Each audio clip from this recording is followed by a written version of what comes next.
ఓం సాయిరామ్. మన సాయి బిడ్డలందరికీ నమస్కారం అండి. సాయినాథుని దయ వలన అందరూ ఎక్కడ ఉన్నా సుఖంగా సంతోషంగా ఎప్పుడూ కూడా అష్టైశ్వర్య ఆయురారోగ్యాలతో ఉండాలని చెప్పి సాయినాథుని తరపున నేను కూడా మనస్ఫూర్తిగా అయితే కోరుకుంటూ ఉన్నాను. ఈరోజు వీడియోలో సాయిబాబా సన్నిధి ద్వారా మనకు వచ్చినటువంటి సందేశం ఏంటి అంటే కనుక బిడ్డ చూడగానే కల్పవృక్షాన్ని తాకమ్మా, నువ్వు ఊహించని విధంగా ఒక పెద్ద మార్పు రాబోతుంది. ఈరోజు నీ అదృష్టం తలుపులు తట్టబోతూ ఉన్నాయి. ఎన్నాళ్లుగానో ఎదురుచూస్తున్నటువంటి ఆర్థిక సమస్యలకు పరిష్కారం తప్పకుండా దొరకబోతుంది. నీ కష్టం, నీ కన్నీళ్ళు, నీ సహనం ఫలితం ఇచ్చే సమయం ఇప్పుడు వచ్చేసింది. నువ్వు పడిన ప్రతి కష్టం నాకు తెలిసిపోయింది. నీ మనసులో ఉన్న ప్రతి కోరిక నాకు వినిపిస్తోంది. అందుకే ఈరోజు నీకు ఒక ఆశీర్వాదంగా ఊహించని ధనం నీ వైపు వస్తుంది. ఇది కేవలం డబ్బు కాదు, నీ జీవితాన్ని మార్చే ఒక కొత్త ఆరంభం. నీ ఒక్కసారి గనక కల్పవృక్షాన్ని తాకి నీ సాయినాథుని ఆశీర్వాదాన్ని స్వీకరించు. నమ్మకంతో ముందుకు నడువు. నీ దారిలో ఉన్న అడ్డంకులు అన్నీ ఒక్కొక్కటిగా తొలగిపోతాయి. ఈ సందేశం నీకు చేరితే తప్పకుండా కామెంట్ బాక్స్లో ఓం సాయిరామ్ అని తప్పకుండా రాయి. సాయినాథుని ఆశీర్వాదంతో నీతోనే ఉంటుందని తప్పకుండా గుర్తించు అని సాయినాథుడు మనకు ఈరోజు ఒక చక్కటి సందేశం ద్వారా మన ముందుకైతే వచ్చారండి. మరి సాయినాథుని సందేశం మీ అందరికీ నచ్చినట్లయితే తప్పకుండా లైక్ చేసి మన ఛానల్ సబ్స్క్రైబ్ చేసుకుని నాకు సపోర్ట్ అయితే ఇవ్వండి. ఇప్పుడు సాయినాథుని సందేశాన్ని వెంటనే విందాం. మీరు ఎక్కడ ఎన్ని ఇబ్బందులు పడుతూ ఉన్నా సరే ఒక్కసారి ఈ సందేశాలతో కనెక్ట్ అవ్వగానే మీ జీవితంలో ఉన్నటువంటి సమస్యలన్నీ కూడా ఒక్కసారిగా తీరిపోయి దూది పింజంలాగా మీ జీవితం మారబోతుంది. అంతా కూడా మీకు మంచే జరుగుతుంది. మరి బాబావారి సందేశాన్ని మనం ఇప్పుడు విందామా? మరి నీ చేతికి తగినంత అందనంత గొప్పతనాన్ని నేను తప్పకుండా ఇవ్వబోతున్నాను. అసలు ఎన్నాళ్ళుగా నువ్వు ఊహించి ఉండవు కూడా. ఇంత ధనం నాకు ఎలా వచ్చింది, ఎలా వస్తుంది, అసలు సాయినాథుడు నాకు ఏ విధంగా పంపిస్తారని కదూ నీ ఆలోచన. మొత్తం కూడా నువ్వు చేస్తున్న పనిలో, నువ్వు చేస్తున్నటువంటిది ఏదైనా సరే, అటువంటిది ఏ పని అయినా సరే, నీకు అందులో ఒక గొప్ప విజయాన్ని నేను తప్పకుండా ఇవ్వబోతూ ఉన్నాను. నీకు తప్పకుండా ధనాన్ని నీ వరకు చేరాలని నేను చేయబోతూ ఉన్నాను. ఈ బాబాపై పూర్తి విశ్వాసం, నమ్మకం ఉంటే నేను చెప్పేటటువంటి సందేశాన్ని పూర్తిగా ఆలకించి చూడు, నీకే అర్థమవుతుంది. పెద్ద మొత్తంలో ధనాన్ని నీకు ఇవ్వబోతున్నాను. ఆ ధనాన్ని ఒక్కసారి స్వీకరించిన తర్వాత నీ మనసంతా కూడా ఎంతో సంతోషంతో ఉండిపోతుందో తెలుసా. అసలు అలసిపోయిన నీ హృదయానికి ఇది ఒక ఊహించినటువంటి ఒక శుభవార్త అనుకో.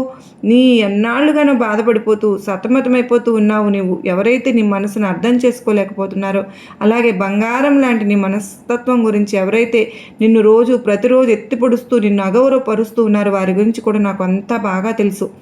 చూడమ్మా, నిన్ను అలా చూడలేకే నా గుండె తరుకుపోతుంది. ప్రతిరోజు ఈ సాయిని ప్రార్థించే నీ చేతులు ఈ సాయికి బోలెడన్ని కబుర్లు చెబుతూ గలగలా మాట్లాడే నీ పలుకులు, నీ ఆనందం ఏమైపోయింది? ఎన్నో రోజుల నుంచి కరువైపోయింది. సంతోషమైన బాధైన అంతా నాలోనే పంచుకుంటూ ఉంటావు కదా. నాతో ఒక గురువుగా ధైర్యంగా భావిస్తూ ఉంటావుగా. తండ్రిగా నేను చెప్పే మాటను ఎందుకు వినడం లేదు? అలాగే నేను ఏదైనా నీ మంచి గురించే చెప్తానని ఎందుకు నువ్వు నన్ను అర్థం చేసుకోవడం లేదు?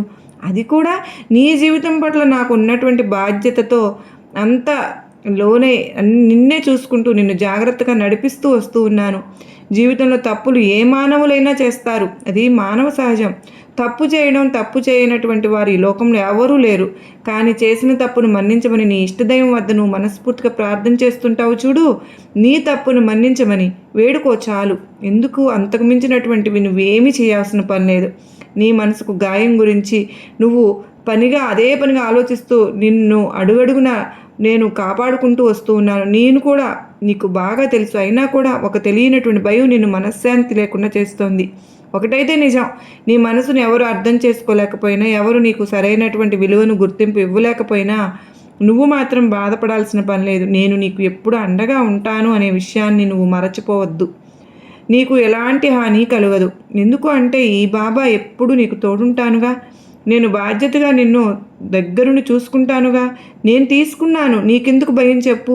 నీకు దిగులు పడుతూ కూర్చుంటే ఎలా? నువ్వు చేస్తున్న పనిని మనస్ఫూర్తిగా చేసుకుంటూ ఉంటే, పనులన్నీ అవే అలా దిగులుగా కూర్చుంటూ ఉంటే, మనం అన్నం తినడానికైనా కానీ మనం కనీసం డబ్బులు ఉండాలి కదా! ఈరోజు పూట గడవడానికైనా మన దగ్గర డబ్బులు ఉండాలి కదా! నువ్వు అలా కేవలం దిగులుగా కూర్చుని మానసికంగా బాధపడిపోతూ ఉండడం వల్ల ఎలాంటి లాభమూ లేదు. ఆ పనిని పూర్తి చేసుకో. ఆ పని నుంచి నీకు వచ్చేటటువంటి ధనాన్ని నేను నీకు రెట్టింపు అయ్యేలాగా చేస్తాను. ఈ విధంగా నీకు అధిక మొత్తంలో ఎక్కువ ధనాన్ని తప్పకుండా ఇస్తాను. నువ్వు అడిగినటువంటివి నేను ఇవ్వలేకపోవచ్చునేమో కానీ అన్నీ కూడా కొన్ని సందర్భాల్లో అవి ఇవ్వలేనటువంటి పరిస్థితి రావచ్చునేమో కానీ కొన్ని నీకు వచ్చినటువంటి కష్టాలను సమస్యలను తొలగించుకోలేకపోవచ్చు. అవన్నీ కూడా అనుభవించినవి వాటిని నువ్వు పూర్తిగా అనుభవిస్తేనే మంచిదని నీ కర్మ నుండి నువ్వు బయటపడగలుగుతావు అని కనుకనే ఇన్ని రోజులు నీ పట్ల కాస్త ఆలస్యంగా ప్రవర్తించానేమో కానీ అడిగినవన్నీ కూడా నీకు ఇవ్వలేనప్పుడు నాపై కోపం పెంచుకోవడం న్యాయమేనా చెప్పు? నన్ను నిందించడం న్యాయమేనా? కొంచెం ఆలోచన చేస్తూ ఉండు. ఎందుకు బావ ఆలస్యం చేస్తున్నాడు అని నీ మొరను నేను ఎందుకు వినను చెప్పు? వెంట రాని వాటి కోసం నువ్వు ఎందుకు అన్ని పరుగులు పెడుతూ తీసినా కూడా అది వ్యర్థమే కదా. నీ మనసుకు ఎప్పుడు కూడా అచంచలమైనటువంటి విపరీతమైనటువంటి ధోరణిలో ఎక్కువగా ఆలోచన విధానాన్ని పెంచుకుంటూ వస్తూ ఉన్నారు. కోప్పడుతున్నారు. కుటుంబంపై కోపాన్ని ప్రదర్శిస్తున్నారు. అసలు మనం కుటుంబం పైన కోపాన్ని ఎందుకు ప్రదర్శించాలి? ఆ కుటుంబం కేవలం మిమ్మల్ని నమ్ముకుని జీవిస్తుందనే విషయాన్ని మీరు మరచిపోతూ ఉన్నారు. అసలు మీలాగే మీ కుటుంబం కూడా బాగుపడుతుందని బాధపడుతుంది అని కూడా మర్చిపోతూ ఉన్నారు. అలా మర్చిపోయినందువల్లనే మీరు మీ కుటుంబాన్ని మీరు ఎప్పుడు కూడా బాధ పెడుతూ వస్తున్నారు. మీకోసం మీ కోపం ఆ కోపాన్ని తగ్గించుకో. ఎంతో అనర్థాలను తీసుకొస్తుంది కదా. ముందుగా నువ్వు అతి కోపాన్ని తగ్గించుకుంటే ఏ పనినైనా సరే నువ్వు సాధిస్తావు. అందులో విజయాన్ని పొందుతావు. వాటి నుంచి వచ్చినటువంటి డబ్బును ఆస్వాదించగలుగుతావు. ఇది జరుగుతుందా లేదా అని నీలో నువ్వే మదన పడిపోతూ కూర్చుంటే ఎప్పుడు కూడా ఆ విజయం నిన్ను వరించదు కాదు కదా. ఇంకా ఆత్మస్థైర్యం కూడా నిండుకోదు. అందుకే చెప్తూ ఉంటాను, దేనిపైనా కానీ ఆశను పెంచుకోండి, ఎక్కువగా నిరాశను చూపకండి అని. ఏదైనా కానీ వస్తువైనా లేదా నువ్వు చేసేటటువంటి పనిలోనైనా సరే ఆశగా చేయాలి. అలాగే మనకు విజయం వరించాలి అనేటటువంటి మక్కువతోనో ఎదురు చూడాలి. అంతే తప్ప అందులో నేను అపజయం పాలైపోతానేమో, అది నాకు అసలు సెట్ అవ్వదేమో, అది నాకు సరిపోదేమో ఇలా ఆలోచించి కూర్చుంటే ఎక్కడైతే ఆగిపోతావో అక్కడే నీకు కదలకుండా ఆగిపోతావు. ఎక్కడ వేసిన గొంగలు అక్కడే ఉన్నట్లు ఉండిపోతావు. అది బలహీనత కాదమ్మా. ఎప్పుడు కూడా ఆలోచనల్లోనే మునిగి ఉంటావు. కేవలం బలవంతులు మాత్రమే జరగబోయే వాటి గురించి పట్టించుకోకుండా ఏది జరిగినా సరే మన మంచి కోసమే. మన జీవితంలో అది మంచి అయినా చెడైనా మనం ఒక గుణపాఠంలాగా మారుతుంది. చెడైతే అది మన మంచి కోసమే, మన అదృష్టంగా మారుతుంది అని చాలా సున్నితంగా మనం నచ్చ చెప్పుకోవడానికి ప్రయత్నిస్తూ ఉంటాం. అలా ఉండకుండా ఏదీ మొదలు పెట్టకుండా ముందు నుండే నువ్వు ఇలా నిరాశగా కూరుకుపోతూ ఉంటే నేను నిన్ను ఇలా చూస్తూ ఉండగలుగునా చెప్పు? ఉండలేకపోతున్నాను. ప్రతి ఒక్కరికి కూడా తమ సొంత కథ ఒకటి ఉంటుంది.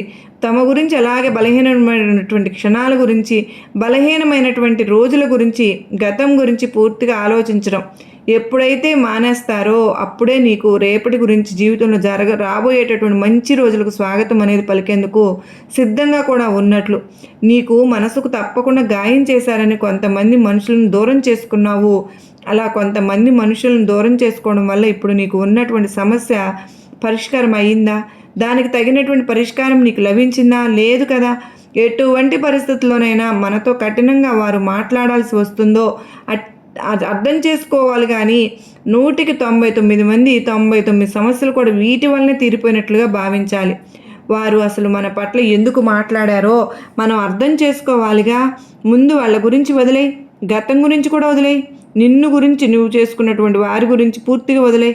దూరం చేసుకున్న వాళ్ళ గురించి అలా ఆలోచిస్తూ కూర్చుంటే రేపటి నీ భవిష్యత్తు గురించి ఎవరు ఆలోచిస్తారు చెప్పు? నీ కుటుంబంలో ఉన్నటువంటి ప్రతి ఒక్కరికి ఎవరు సమాధానం చెప్తారు?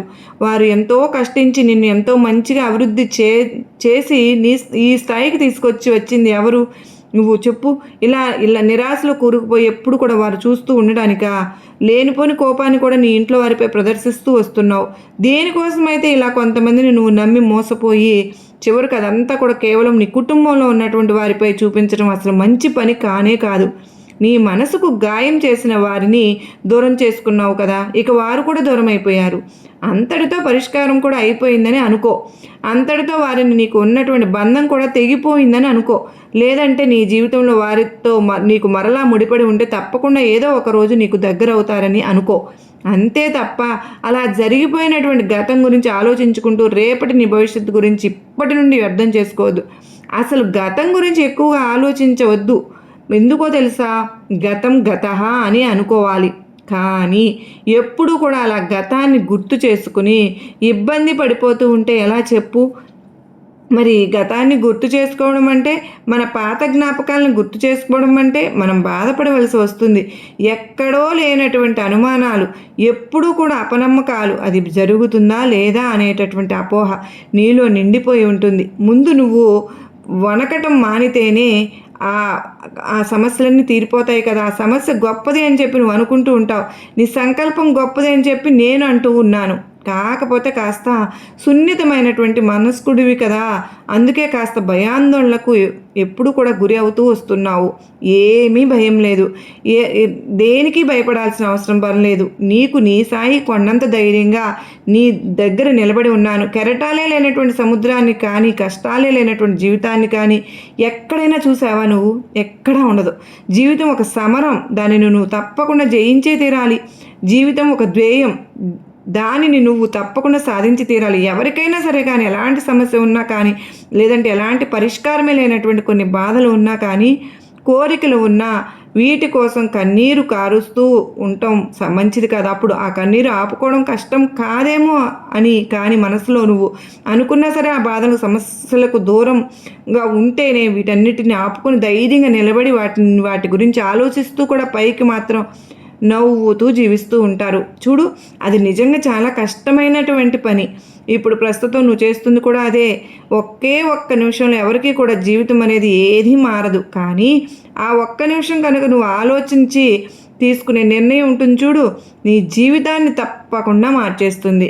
మరి ప్రస్తుతం నీ బుర్రలో ఉన్నటువంటి ఆలోచనలన్నీ కూడా నిన్ను ఎలాంటి పనులు చేయనివ్వకుండా కేవలం ఆలోచనల మీద, పనుల మీద, అంటే ఆలోచనల వలన నిద్ర కూడా పోకుండా ప్రతిరోజు దుఃఖమయంతోనే, లేదంటే ఆలోచనల సమస్యలతోనూ కొట్టుమిట్టాడుతూ ఉంటున్నావు. ఒక్క మాట చెప్పనా, కుదరనటువంటి ఆశ అయినా, కుదుట పడనటువంటి ఆలోచన అయినా దారి మళ్లించాలి. ఎందుకో తెలుసా, చిన్న ఆనందాలను కూడా నీకు అనుభూతి చెంది ఎలా చేయవు. అందుకే ఎప్పుడు కూడా మనిషికి ఆలోచనలు ఉండకూడదు. ఆ ఆలోచనలే మనిషి నిలువులా తినేస్తూ ఉంటాయి, జీవితాన్ని నువ్వు ఆస్వాదించనివ్వకుండా చేస్తూ ఉంటాయి. నేను నీకు చెప్తూ ఉన్నాను, అలాగే మరీ చెప్తూ ఉన్నాను, ప్రమాణం చేసి మరీ చెప్తూ ఉన్నాను. మంచివారికి తోడుగా నిలబడకపోయినా, ఒకవేళ నిలబడలేకపోయినా ఈ బాబా మాత్రం మంచివారికి తోడుగానే ఉంటాను. కాకపోతే కాస్త ఆలస్యం కావస్తుందేమో కానీ నేను మాత్రం మీ వెంటే ఉన్నాను అనేది మాత్రం నిత్య సత్యం. నువ్వు ఏదైనా సరే కానీ ఒక కార్యం చేసేటప్పుడు నీ అంతరాత్మను తప్పకుండా ఒక్కసారి ప్రశ్నించుకో, నీకు సరైనటువంటి సమాధానం వెంటనే వస్తుంది. ఎందుకో తెలుసా, నీ అంతరాత్మలో ఉండేది నేనే కనుక. మరి నువ్వు ఏదైనా సరే నాకు తెలియకుండా ఏ పని చేయలేవు, అంతా కూడా నాకు తెలిసే చేస్తావు. తెలిసేలాగా నీకు తప్పకుండా నేనే తెలియపరుస్తూ ఉంటాను. ఎందుకో తెలుసా, ఎన్నాళ్ళుగా నువ్వు అనుభవించినటువంటి బాధ ఇకపై నువ్వు ఎన్నో రకాలైనటువంటి సంతోషాలను తప్పకుండా అనుభవిస్తావని చెప్తూ ఉన్నాను. మరి నేను నీకు మాట ఇస్తున్నాను, ఇకపై నీ జీవితంలో అన్నీ శుభవార్తలే. అసలు ఈ శుభవార్త విన్న తరువాత నీ జీవితం ఎంత సంతోషంగా ఉంటుందో తెలుసా.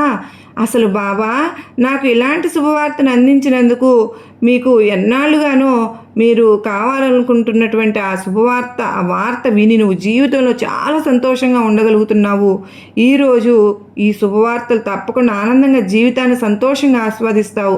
నీకు ఉద్యోగం కావాలని కోరుకుంటున్నావు నాకు తెలుసు, నీ వ్యాపారంలో అభివృద్ధి కోరుకుంటున్నావని నాకు తెలుసు, నీకు ఉద్యోగం ప్రమోషన్ కోసం చూస్తున్నావని నాకు తెలుసు. అలాగే ఎన్నో రకాలైనటువంటి ఇష్టాలతో, కోరికలతో నీ జీవితాన్ని సతమతం చేసుకుంటున్నావు అని కూడా తెలుసు. అవన్నీ నీకు ఒక్కొక్కటిగా తప్పకుండా నీకు చూపిస్తానుగా. నిన్ను ఎవరైతే నలుగురిలో అంటే హేళన చేసి మాట్లాడుతూ ఉన్నారో, అలాగే నీ పట్ల, నీ కుటుంబం పట్ల బాధ్యతగా ఉంటారో, నలుగురిలో నిన్ను హేళనగా చూస్తారా వాళ్ళు? ఆ ఒక్కటి నలుగురిలో నిన్ను హేళనగా ఏదైనా సరే జాగ్రత్తగా గుర్తుపెట్టుకో. వారితో మాత్రం మార్పు రావాలని అనుకోవడం అసంభవం. నీవు తగినటువంటి గుర్తింపును ఇస్తూ అలాగే నీపై ప్రేమ గౌరవంతో ఉండేవారు మాత్రమే ఈ సమాజంలో ఇంకా ఎందరో ఉన్నారని పెట్టుకో. వారితో పాటు అతి తొందరలోనే నీకు పరిచయాలు ఏర్పాటు నేను చేస్తాను. అందుకే నేను చెప్తూ ఉన్నాను, వెంటరాని వాటి కోసం ఎక్కువగా విపరీతంగా పరుగులు పెడుతూ ఉంటాం. అదే మనం వెంట వచ్చేటటువంటి బంధాల కోసం మాత్రం చాలా చిన్న చూపుగా ప్రవర్తిస్తూ ఉంటాం. మన తోడుగా ఉంటూ మనకు నీడగా కాపాడుతూ మనల్ని ప్రేమిస్తూ మనల్ని గౌరవంగా ఉండే వారి పట్ల మాత్రం మన ప్రవర్తన అనేది చాలా విరోధంగా ఉంటుంది. ఎందుకు అంటే వారంటే మనకు చిన్న చూపు.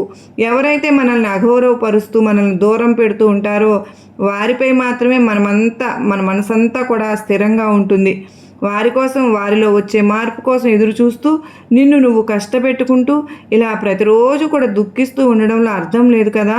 కనుక నేను నీకు మాట ఇచ్చాను కనుక నీ మనసుకు తగినటువంటి అలాగే నిన్ను గౌరవింప చేసేటటువంటి కొన్ని బంధాలు అనేవి నీకు ఏర్పడతాయి. నిన్ను అర్థం చేసుకునేటటువంటి రోజులు కూడా తప్పకుండా వస్తూ ఉన్నాయి. నిన్ను నీ కుటుంబాన్ని చక్కగా చూసుకుంటారు కనుకనే చెప్తూ ఉన్నాను. నువ్వు అడిగినవన్నీ కూడా నేను ఒక్కొక్క సందర్భంలో ఇవ్వలేకపోవచ్చు అని ఊరికే అన్నాను అనుకుంటున్నావా? ఎందుకో తెలుసా, నీకు అది మంచిదో కాదో అనే విషయం నాకు మాత్రమే కదా తప్పకుండా తెలుస్తుంది. కనుకనే నువ్వు ఇన్ని రోజులు అడుగుతున్నటువంటి కోరిక అసలు న్యాయం కానిది. ఎదుటివారిలో నీ పట్ల ఉన్నటువంటి ప్రేమ కానీ గౌరవం కానీ అదంతా కూడా కేవలం ఒక నాటకం మాత్రమే. వారి నిజస్వరూపం ఎప్పుడు నీకు తెలిసింది కదా. మరలా వారితో మార్పు రావాలని నువ్వు ఎందుకు కోరుకుంటున్నావు? నువ్వు ఆరాటపడుతూ ఉన్నావు. అలా వద్దు.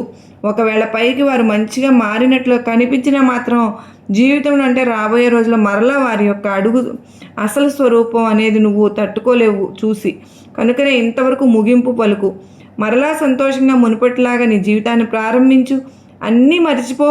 గతం గతహ అన్నట్లుగా ప్రతి ఒక్కటి కూడా నీ మనసు నుండి తప్పకుండా చెరిపి ప్రతి క్షణం నీ మనసుకు నచ్చుతున్నటువంటి పనులని నువ్వు చూసి చేసుకుంటూ ఉండు.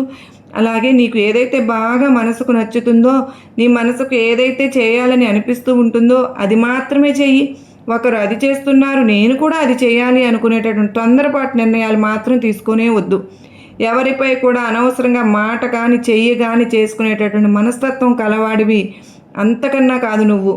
నీకు నీ మంచి జీవితానికి కూడా ఒక అర్థం ఉండేటువంటి గొప్ప బంధాన్ని నేను దగ్గర చేస్తాను నీకు. అలాగే నీవు జీవితంలో కలలు కంటున్నటువంటి మంచి ఆనందకరమైనటువంటి రోజులను కూడా నీకు పరిచయం చేస్తాను. ఇదంతా కూడా ఎందుకు చెప్తున్నానో నీకు తెలుసా? నీవు దేని గురించి అయితే వెనకడుగు వేస్తున్నావో, ఏ బంధం దూరం అయిపోయిందని బాధపడుతూ ఉన్నావో వారి కోసం నువ్వు నీ జీవితాన్ని అక్కడే ఆపేసి ఇలా నిరాశలో కూరుకుపోతున్నావు అన్నదే నా బాధ. వారి గురించి ఇలా ఆలోచించి ఎన్ని రోజులని ఇలా దుఃఖిస్తూ ఉంటావు చెప్పు? ముఖంపై చేదుగా మాట్లాడేవారు ఎప్పుడు కూడా మోసం చేయరమ్మా. భయపడవలసింది కేవలం తీయగా మాట్లాడే వారితోనే. మనసులో అసూయ పెంచుకున్నారు, సమయం వచ్చింది మారిపోయారు. కనుకనే వారి బలహీనత అలాగే వారి మోసం ఇప్పుడైనా నీకు అర్థమైందిగా. వారి గురించి పూర్తిగా నువ్వు మర్చిపో. ఈ ముగ్గురిని ఎప్పుడు కూడా నీ దరికి చేరనివ్వవద్దు. ఒకరు నిన్ను నమ్మించి మోసం చేసేవారిని, ఒకరు నువ్వు నమ్మి మోసపోయిన వారిని, ఇంకొకరు నువ్వు గుడ్డిగా నమ్మేవారిని. ఇలా ఈ ముగ్గురిని ఎప్పుడు కూడా నువ్వు దరి చేరనివ్వవద్దు. మనకు విలువ ఇవ్వని వారిని, మనల్ని చూసి ఈర్ష్యపడేవారిని మనం అర్థం చేసుకోకుండా మన గురించి ఇతరులకు చెడుగా చెప్పేవారిని వీరిని ఎప్పటికీ కూడా నీ దరికి చేరనివ్వవద్దు. అదృష్టం అంటే ఏంటో తెలుసా? ధనము ఆస్తులు ఉండడం కాదు, చేతి నిండా పని ఉండడమే, కడుపు నిండా తిండి, కంటి నిండా నిద్రపోవడమే, కష్టసుఖాలను పంచుకోవాల్సినటువంటి గొప్ప సన్నిహితులు మనకు కలిగి ఉండడమే నిజమైనటువంటి అదృష్టం. ఆ అదృష్టమే నీ దరికి తప్పకుండా రాబోతుంది. ధనంతో పాటు అలాగే నీ చేతి నిండా పని దొరికేటటువంటి అవకాశాన్ని ఈ బాబా నీకు తప్పకుండా కల్పించబోతున్నాను. ఇప్పటి నుంచి నువ్వు చాలా అంటే చాలా సంతోషంగా ఆనందంగా నీ జీవితాన్ని నువ్వు గడపబోతూ ఉన్నావు. ఎంత సంతోషంతో ఉంటున్నావు అంటే ఆ సంతోషానికి అవధులంటూ లేకుండా అయిపోతుందన్నమాట. చివరికి ఒక మాట, మీరు ఎప్పుడూ కూడా భయపడవద్దు. నేను మీతోనే ఉంటాను. మీకు రావాల్సిన ధనం ఎవ్వరూ ఆపలేరు. మీకు నమ్మకం కోల్పోవద్దు. ప్రతిరోజు నా పేరు చెప్తూ ఉండండి. మీ జీవితంలో ఇంకా ఎన్నో మార్పులు తప్పకుండా జరుగుతాయి. ఈ వీడియో మీకు నచ్చినట్లయితే లైక్ చేయండి, మీ స్నేహితులతో షేర్ చేయండి.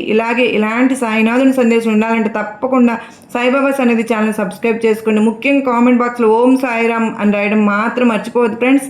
సాయినాథుని ఆశీర్వాదం ఎప్పుడు మనతోనే ఉండాలని మనస్ఫూర్తిగా కోరుకుంటూ అందరికీ నమస్కారం అండి. మనకు మన కుటుంబ సభ్యులందరిపైన సాయినాథుని కృప కరుణ కటాక్షములు ఉండాలని నేను కూడా మనస్ఫూర్తిగా కోరుకుంటూ ఉన్నాను. మన సాయి శక్తి మనందరిలోనూ నింపుకోవాలని నేను ఆ బాబా వారిని వేడుకుంటూ ఉన్నాను కూడా. మరి నీ దృష్టి వారి లోపల దాగి సత్యాన్ని ఛేదించి చూసేలాగా, ఎందుకంటే ఆత్మ దివ్య సృష్టితో కలిసిపోయేలాగా నేను నీకు కలిగిస్తూ ఉన్నాను. ఎందుకు నువ్వు ముందు నుండి కూడా నిర్భయంతుడివే, కానీ నీ చుట్టూ ఉన్న వాళ్ళే నీ మీద ఏం చేశారు అనేది నీవు పిరికివాడివి అన్న ఒక పొర కప్పేశారు కనుకనే ఆ పొరలో నిన్ను దాచేశారు కనుక ఇప్పుడు నువ్వు కూడా లోపల నుండి పిరికివాడినేమో అన్న భ్రమలో బ్రతికేస్తూ వస్తున్నావు. ఎందుకో తెలుసా, ఎదుటివారికి ప్రేమను పంచుతావు, ఎదుటివారికి ప్రేమను ఇవ్వు. ఎక్కడైతే నువ్వు ఎదుటివారికి ప్రేమను పంచి ఇస్తూ ఉంటావో నీకు మళ్ళీ నేను అంతే ఇస్తూ ఉంటాను అని బాబావారు చెప్తూ ఉన్నారు. నీ సాయి నిన్ను ఎంచుకున్నాను కనుకనే ఇప్పుడు ఈ సమయం వచ్చింది. నీ ఉనికి నువ్వు పూర్తిగా సంపూర్ణతను స్వీకరించింది. ఇప్పుడు నీవు ఉనికి చిన్నగా లేదమ్మా, దాన్ని గుర్తించు, దాన్ని గౌరవించు. అసలు ప్రశ్న వేయవద్దు, తనని చేతగాని వాళ్ళకు దూషించను వద్దు. ఎందుకంటే జరగాల్సింది గతించింది, గతించాల్సిందే కదా. అంత మాత్రమే కాదు, రానున్నది నీ ఉన్నతికి మాత్రమే. నీ ఆత్మ గాయపడుతూ ఉన్నప్పుడు కాంతి మరియు తీవ్రమవుతుందని గుర్తుపెట్టుకో. నువ్వు ఇప్పుడు ఆ కాంతి స్థితిలోకి వచ్చావు కనుకనే నా శక్తి నీలో ప్రారంభమైంది. నువ్వు పెద్ద అద్భుతం జరుగుతుంది నీ జీవితంలో. అతి పెద్ద సమాధానం కూడా ఇదే అవుతుంది నీకు. ఆ